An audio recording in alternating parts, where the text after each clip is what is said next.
Welcome to podcast number 41 for Thanks for Your Service. Thanks for Your Service is a news and information resource, and its focus is on historical topics relating to the Australian military.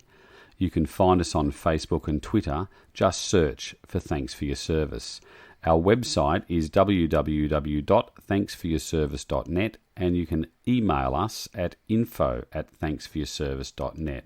At the end of World War I, Britain gave Australia 6 J-class submarines.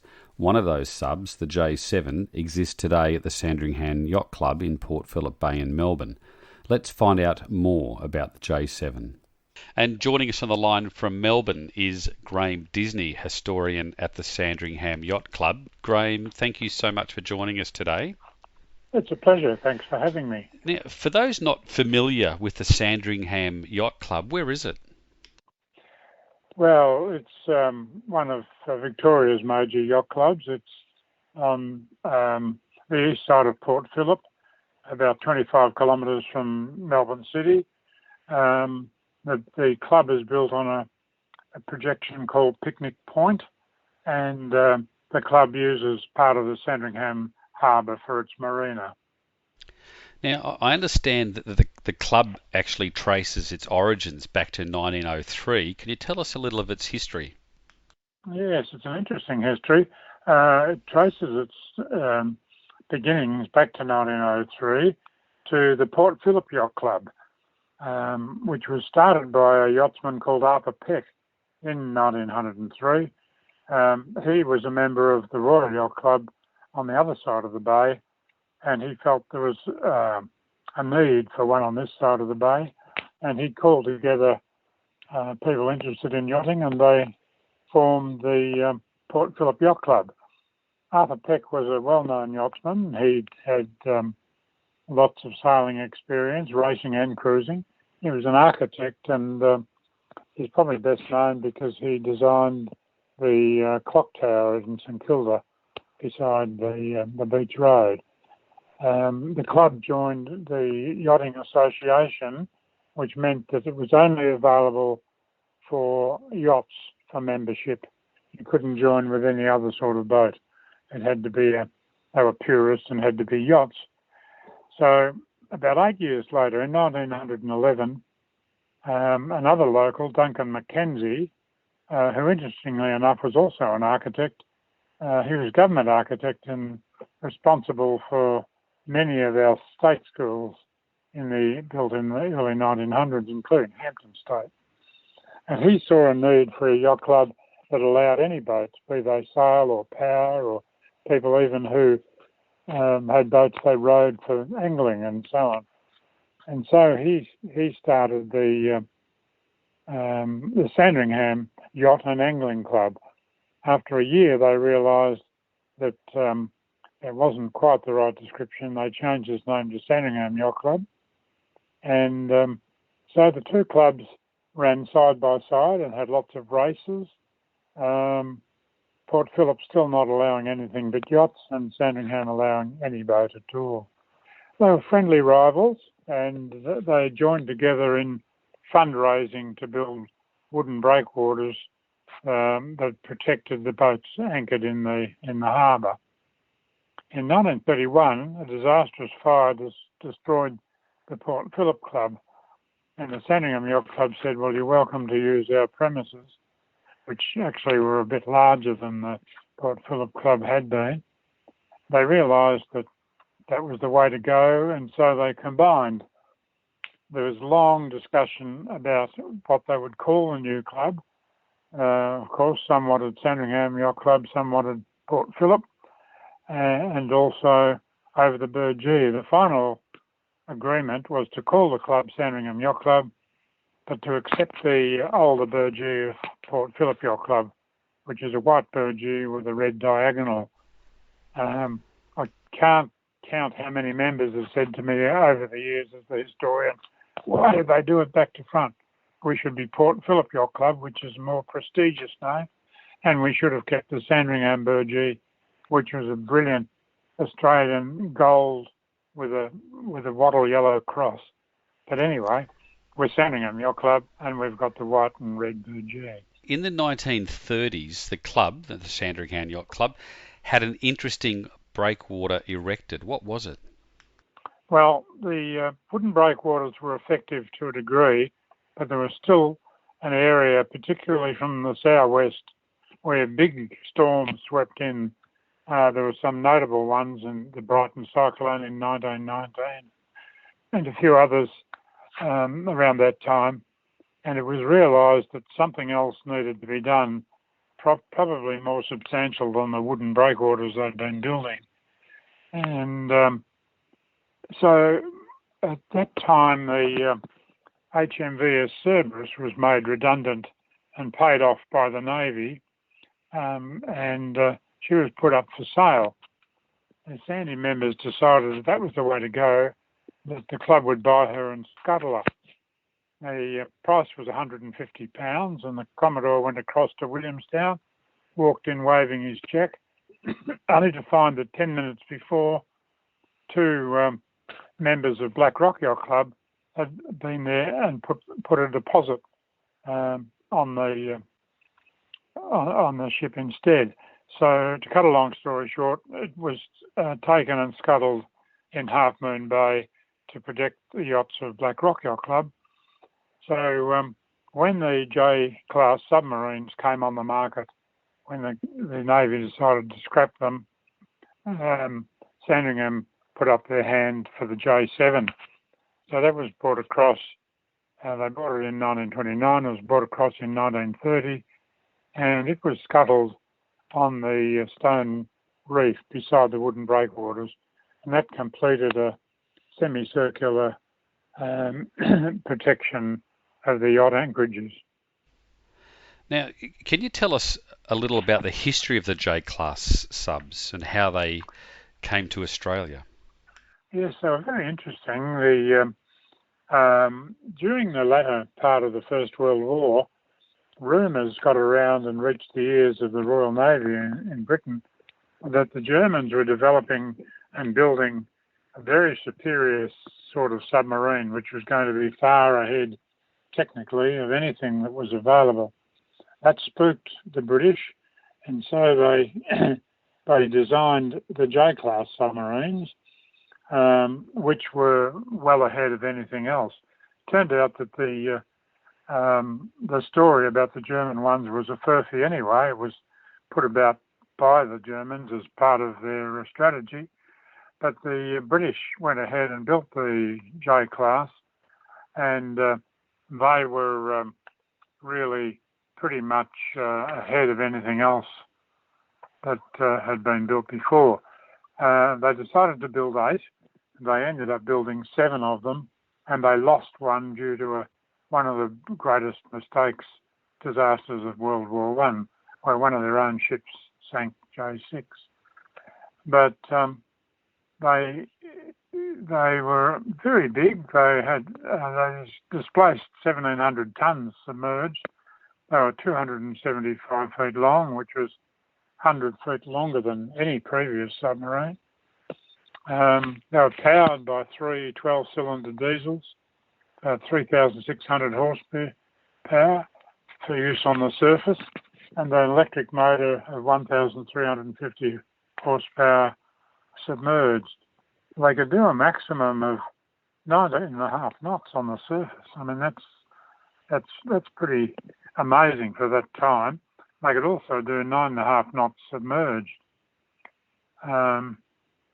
They carried 5 officers and 4 seamen, and they were armed with 6 18-inch torpedo tubes and 1 4-inch gun, and they had a range of 4,000 miles. Again, that's gobsmacking for that time. So at the end of the war, the British government made a gift to the Royal Australian Navy of the 6 subs and a couple of ships, and they were brought out here. They arrived in Australia in pretty poor shape. J3 broke its main prop, and had to go into South Africa, and it was towed back to here, and the others were knocked around a bit. And so the government was thrilled to get them, but I don't think they were too thrilled by the cost of refurbishing them. However, that was done. They put them into action. They realised not too far down the track that they were pretty expensive. The war was over and there was a push to scrap them. That's what was done. They took J1, they stripped it and it was sunk about in 36 metres of water outside the heads. J2 is in about 40 metres of water outside the heads. J3 broke its towing cable and it's beached on the side of Swan Island and it's still visible today. J4 is also outside the heads in 26 metres of water and J5 is sunk nearby it. I've heard from divers who go to them. They're in various states of survival, but they're pretty deep, far too deep for me to be thinking about diving. J6, as I said, was lost in action. She was sunk in the North Sea almost at the end of the First World War. She was actually shadowing a merchant ship, which she thought was suspicious, and she thought she was probably a German ship, and it was armed but disguised as a merchantman. But they weren't sure enough to torpedo it, so they surfaced, and men ran to the gun and they challenged it. But it actually was a British cruise ship, the Sandringham, and the crew of that dropped away the cardboard blinds, exposing them big gun, and they fired on the J6 and sank it. You can imagine how appalled they were when they rescued 15 men to find that they were British sailors and 30 men were lost. So that was the end of J6. J7 at that stage was still being built. She was the last to be built. They decided as the war ended not to build J8. J7 entered service just towards the end of the war, and she's the one that eventually found a home at Sandringham. When they were with the Royal Navy, did they actually see any action during the First World War apart from J6? Yes, apparently they all did, but nothing spectacular. A bit of torpedoing, and one of them, I think, sank a U-boat. But yes, they saw action and were considered quite successful. But they didn't see any action here, of course, because they came in the interwar period, and we don't have a really good record with submarines, do we? We had two in the First World War, A1 and A2, and both were lost. One was lost in near New Guinea, and the other one was lost in the Dardanelles. Then we had the six of these, which gave us endless trouble. And many years ago, you also snorkeled around J7. What is her condition today? Well, much deteriorated from then. She was, when I was a teenager, she was fairly sound, and we used to go out to her on our paddle boards. We'd take the girls out for something exciting for them to see a real submarine, because you couldn't get to her from the land. We'd walk across the deck, which had some rusted holes in it, but part of the conning tower was still there, and all the footings from where the 4-inch gun had been. And she was very rusted, but if you went over the side with your snorkel and flippers and just reached down a foot or so under the surface, got your knife and scraped off the barnacles and weed, you were faced with pristine grey-painted steel. And she was protected by all the growth. But I don't know how she'd be underwater today, but she's certainly, although she's not battered by storms as she was, because she's made redundant by the building of the big stone breakwater that surrounds the bay now. But she's just a basic framework, and she's in pretty poor shape. We built our new marina around her a few years ago, and we asked the contractor if he could see the propellers. They were under the sand. Well, there were 3 propellers. One's deep under the sand. One was stolen. We know that was stolen some years ago. Character stole it and sold it for scrap. The other one was under the sand, and Kevin Johnson, the contractor, sucked the sand out and he cut it off. And so we've mounted that at the entrance to our marina. And a lot of people come and call in to have a look at that, particularly people who've come down to the club to visit to have a look at the sub itself. But the sub itself's now, well, as you can see from the photo, it's a rusted framework. We purposely built the floating marina with our old fixed marina used to spread across it. And we built a floating pontoon alongside it. And that's so people who are interested in submarines and naval history can walk the full length and have a good look at it after seeing the prop down at the entrance.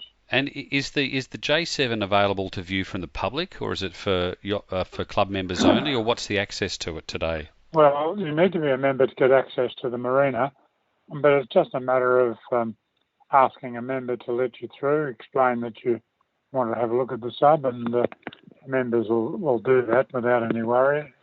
If there are no members around, at the marina entrance, we've got a small bar and outdoor eating area, and the staff there, I'm sure, would open the glass doors and just put a touch button on them and they open. Or if that happens to be closed and there's no members around, anyone can go to the front office and explain what they want, and they're quite happy to let people through so they can have a look at it. So it's not a problem. And the Yacht Club has a little bit of the history of the J7 on your website, which we'll post a link to. But that's, again, a fascinating insight into a little bit of Australian military history and the Royal Australian Navy and the J-class subs that the UK gave to us after the First World War. Graeme, thank you so much for joining us today and giving us an insight into the J7. You're most welcome, David, and thank you for your interest. That's the podcast for today. You can find the relevant links for this podcast on our Facebook page. And we're keen to hear your feedback. Leave a comment on our Facebook page, and if you're listening to us via iTunes or other podcast apps, please leave a review. You can help support this podcast via Patreon or buy me a coffee. The links are on our website and our Facebook page. Your support helps us with the production of this podcast. Thanks for listening.